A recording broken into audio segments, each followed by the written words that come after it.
आज के टाइम में फ्री में कुछ चीज़ें देने की तो बात छोड़ ही दीजिए, लोग अपनी बात को फ्री में नहीं बताते हैं। वहीं व्हाट्सएप आज पूरे वर्ल्ड के लोगों को अपनी सेवाएं फ्री में प्रोवाइड कर रहे हैं। यूजर से 1 रुपये तक का डिमांड नहीं करते हैं। इसे लेकर माइंड में एक क्वेश्चन खड़ा होता है कि व्हाट्सएप कंपनी अपने एम्प्लॉय को सैलरी कहां से देते हैं। व्हाट्सएप पर फर्जी एसएमएस से लेकर करेक्ट एसएमएस को फॉरवर्ड किए जाते हैं। एक तरफ व्हाट्सएप लोगों के प्रॉब्लम्स को ख़त्म कर रहे हैं तो वहीं दूसरी तरफ एक एसएमएस से लोगों के अकाउंट को खाली कर दिए जा रहे हैं। क्या व्हाट्सएप हमारे डेटा को अदर्स कंपनी में बेचती है? तो हाँ, तो कैसे? चलिए इन सबको स्टार्टिंग से समझते हैं।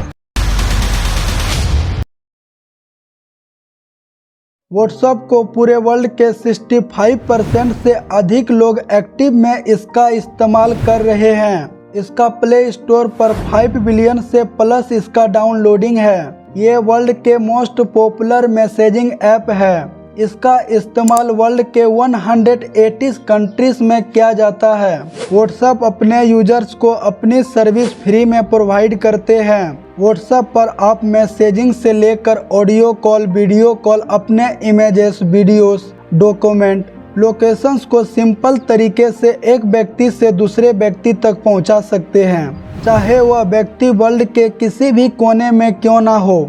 आप व्हाट्सएप के जरिए उनसे साझा कर सकते हैं।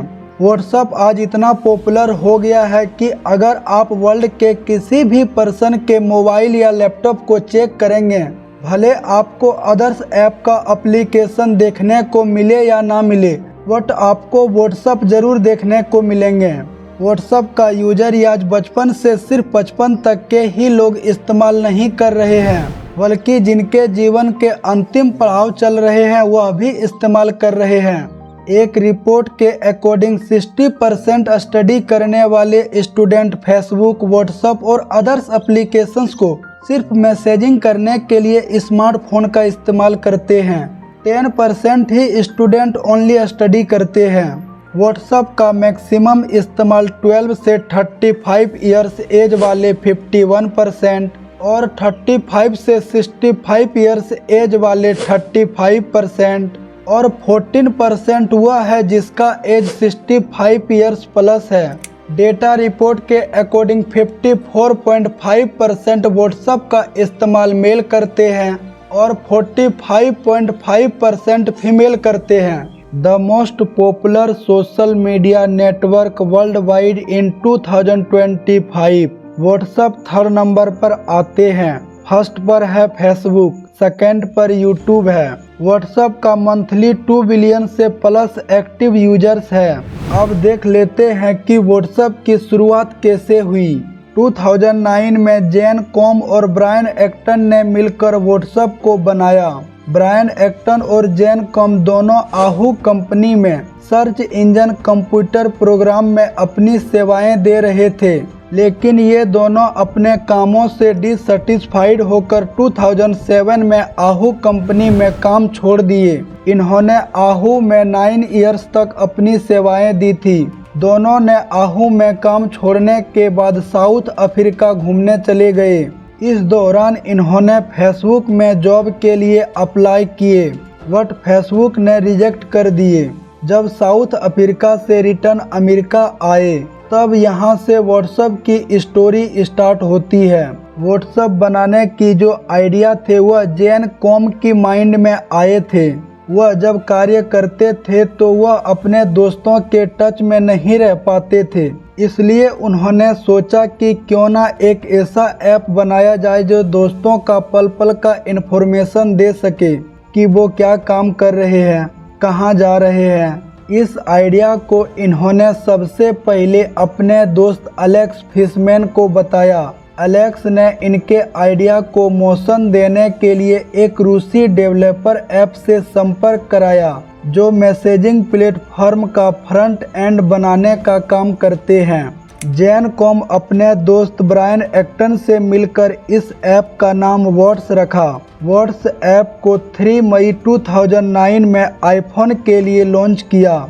बट उस वक्त इनको उतना ज़्यादा रिस्पॉन्ड नहीं मिला और फ्लॉप साबित हुआ। लेकिन 1 महीने के बाद एप्पल ने अपने आईफोन में पुश नोटिफिकेशन सॉफ्टवेयर को अपलोड किया, जो यह बताता है कि आप कौन कौन से ऐप को सक्रिय रूप से इस्तेमाल नहीं कर रहे हैं, उसका नोटिफिकेशन देते हैं। एप्पल के इस आइडिया ने व्हाट्सएप को ग्रो करने में काफ़ी हेल्प किया। इसी बीच ब्रायन एक्टन ने आहू कंपनी के अपने दोस्तों से इस बिजनेस में $250,000 इन्वेस्ट कराने के लिए राजी कर लिए। अगस्त 2009 में व्हाट्सएप 2.0 को सबमिट किया। इससे आप आईफोन में फ्री में मैसेजिंग कर सकते हैं। इस विजन ने लोगों को अधिक अपने तरफ अट्रैक्ट किया और लोगों ने इनको पसंद करने लगे। बिकॉज 2009 से पीछे देखें तो कोई ऐसा एप्लीकेशन नहीं थे जहां आप फ्री में मैसेजिंग कर सकते हैं। उस वक्त मैसेज करने के लिए पैसे देने पड़ते थे और व्हाट्सएप आईफोन फ़ोन के लिए पूरी तरह फ्री थे। इसी वजह से लोगों ने इनको काफ़ी ज़्यादा पसंद करने लगे। लोगों ने इनको एंड्रॉयड फ़ोन के लिए भी बनाने के लिए अप्रोच करने लगे और कुछ ही महीने के बाद इसे सभी फ़ोन के लिए एक्टिव कर दिए। आगे चलकर इनका नाम चेंज करके व्हाट्सएप कर दिए। उस वक्त व्हाट्सएप को चलाने में ज़्यादा पैसे की खर्च नहीं थी। उनकी एक छोटी सी 4-5 लोगों की टीम थी और यह व्हाट्सएप को रन कराने के लिए किसी प्रकार के कोई मार्केटिंग नहीं करते थे, जिससे इनके पैसे कम खर्च होते थे। बट व्हाट्सएप को एक चीज़ में पैसे खर्च हो रहे थे और वो थे व्हाट्सएप एसएमएस को फॉरवर्ड कराने में। इसके लिए व्हाट्सएप ने अपने यूजर से 1 ईयर्स में $1 लेने के लिए चार्ज किए। इस डिसीजन से व्हाट्सएप की ग्रोथ में कोई फर्क नहीं पड़ा और तेजी से पॉपुलैरिटी इनकी बढ़ती गई। इनके पैसों से व्हाट्सएप के नेटवर्क में होने वाले इश्यूज को सॉल्व किए और धीरे धीरे व्हाट्सएप में फंडिंग भी आने लगे।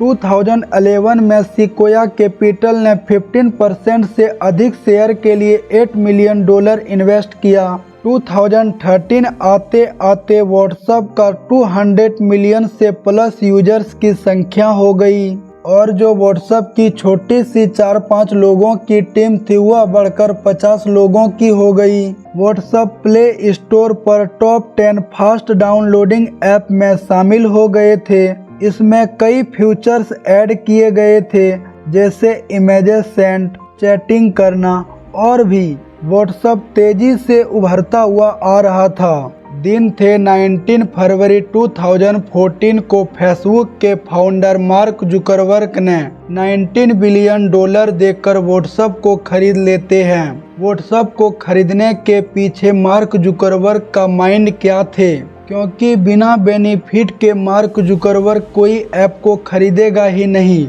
तो इनसे इनको क्या बेनिफिट होने वाला है सो देखिए। मार्क जुकरबर्ग को सबसे ज़्यादा मार्केटिंग में एडवांटेज मिला। ये अलग अलग कंपनियों का एडवर्टाइजमेंट लोगों को दिखाते हैं। लोग उस कंपनी के एडवर्टाइजमेंट को देखकर उस कंपनी के प्रोडक्ट को परचेस करते हैं, तो जाहिर सी बात है कि उस कंपनी को तो बेनिफिट होगी ही। मार्क जुकरबर्ग उस कंपनी के एडवर्टाइजमेंट को दिखाने के लिए उस कंपनी से मोटे रकम लेते हैं। इसका सबसे बड़ा रेवेन्यू एडवर्टाइजमेंट से ही होता है। ये व्हाट्सएप पर ऐड को नहीं दिखाते हैं, ये आपको फेसबुक पर ले जाकर दिखाएंगे या आप जिस सोशल मीडिया प्लेटफॉर्म का इस्तेमाल करते हैं उसके या आपके डेटा को भेजकर आपके रिक्वायरमेंट के अकॉर्डिंग आपको एडवर्टाइजमेंट दिखाए जाएंगे। हम लोग समझते हैं कि व्हाट्सएप हमारे बारे में कुछ भी नहीं जानते हैं।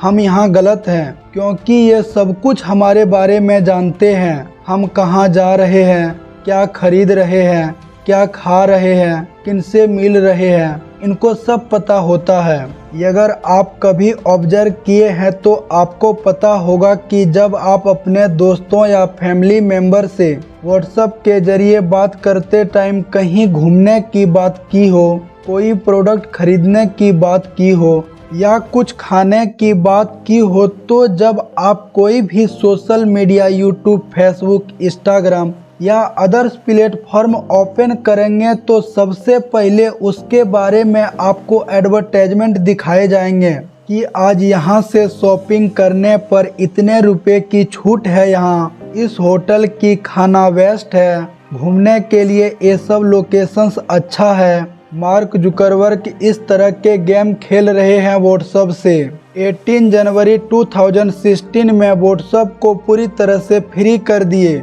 बिकॉज इनसे पहले व्हाट्सएप यूजर को 1 ईयर्स में $1 पेड करने पड़ते थे व्हाट्सएप यूज करने के लिए। मार्क जुकरबर्ग ने जब व्हाट्सएप को खरीदा तो कुछ वक्त तक जेन कॉम और ब्रायन एक्टन ने व्हाट्सएप में अपनी सेवाएं देती रही और व्हाट्सएप में कई फीचर्स को ऐड किए जैसे वीडियो कॉल, ऑडियो कॉल, अपने डॉक्यूमेंट शेयर करना, अपने वीडियोस को शेयर करना, लोकेशन शेयर करना। ये सब पहले ऑप्शंस नहीं थे, इन सबको ऐड किया। अभी तो मार्क जुकरबर्ग ने तो व्हाट्सएप पे भी ऐड कर चुके हैं। जेन कॉम और ब्रायन एक्टन ने जब व्हाट्सएप बना रहे थे तो उस टाइम वह एक चीज में बड़ी क्लियर थे। उन्होंने एक लेटर में लिखा था no ads, no games, no gimmicks, यानी इसमें किसी प्रकार के कोई एडवर्टाइजमेंट नहीं होगा, ना कोई खेल होगा और ना ही कोई नौटंकी होगा। जब इन्होंने देखा कि मार्क जुकरबर्ग व्हाट्सएप का इस्तेमाल लोगों को एडवर्टाइजमेंट दिखाने के लिए कर रहे हैं तब यह व्हाट्सएप से निकल गए। व्हाट्सएप का सबसे अधिक यूजर्स इंडिया में है 53 करोड़, सेकेंड नंबर पर ब्राज़ील है 19 करोड़। जिस कंट्री का व्हाट्सएप है अमेरिका का, वहाँ के 10 करोड़ ही लोग यूज करते हैं व्हाट्सएप को। चीन, North Korea, Qatar, Iran, Syria, इन सब कंट्री में व्हाट्सएप बैन है। आज के टाइम में साइबर अपराधी लोगों को लूटने के लिए सबसे अधिक इस्तेमाल व्हाट्सएप का कर रहे हैं। डेटा रिपोर्ट के अकॉर्डिंग 2024 में 3 मंथ के अंदर 43,797 साइबर फ्रॉड किए गए व्हाट्सएप से। ये आंकड़ा उनका है जिन्होंने एफआईआर दर्ज कराए, बट हजारों से तो प्लस ऐसे हैं जिन्होंने एफआईआर ही दर्ज नहीं कराए हैं। टेलीग्राम से 22,680 लोगों के साथ साइबर फ्रॉड किए गए। इंस्टाग्राम से 19,800 लोगों के साथ साइबर फ्रॉड किए गए। ये साइबर फ्रॉड की आंकड़ा तेजी से बढ़ते हुए जा रहे हैं।